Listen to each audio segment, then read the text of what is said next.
But how do you ever come up with a consensus? I mean, we saw this in 1999. There was one model put up that obviously didn't have the support of the public, even though at the time there was broad support for the idea of a republic. It's much the same problem The Voice ran into. You know, there's 100 different models you could have. No one's entirely happy with any of them. How do you ever actually make that work?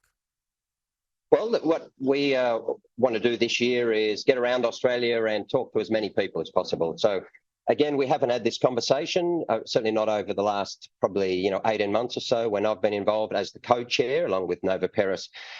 And we see this year as a really exciting time to travel around Australia and ask Australians the answer to the questions that you're asking. Those answers don't have to come from me. Those answers don't even have to come from the Australian Republic movement. Whilst we feel really passionately and very strongly about the fact that we believe we should have our own head of state to bring our own national values and identity to life, ultimately it's a matter for every Australian around the country. So I can answer that question probably closer to when the King gets here in October. We've got 10 months to ask Australians like what they feel comfortable about. What are their concerns?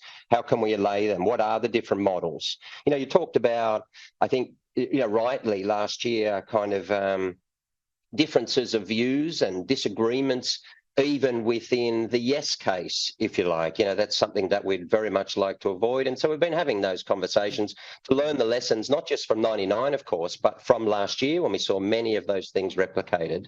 But ultimately, we're really excited this year about, having this conversation about what an appropriate model that the majority of Australians, not everyone, that's a democracy, as you're very well aware, but the majority of Australians agree with to make us comfortable moving forward. Just very quickly, the Voice referendum cost something like $400 million. So say we blow another $400 million on a Republic referendum, we wake up the next day. What practical change will it have made to anyone's life in Australia? 20 seconds. Well, we think that national identity is pretty serious, and is a huge part of the importance of being Australia. We're a unique country. We should bring that to life in every way. We think also it will strengthen our democracy, Caleb, and that couldn't be more important. We also think that we should have our own representative, an Aussie, if you like, spruiking Australia around the world. You saw Charles, of course, his first act as, after his coronation as a king of the UK, British king, was to go to France to, spruik UK trade, and so on, and cross-border, mobility and the like. So, we'd like someone on the international stage who can do that for us, who can push our economy forward as well. But ultimately, it's about just all of us stepping forward and saying, you know what, we reckon other Aussies are worthy. We reckon one of us should represent all of us, one of you, I'm talking to your viewers, and nothing less to us should be acceptable for the future of Australia.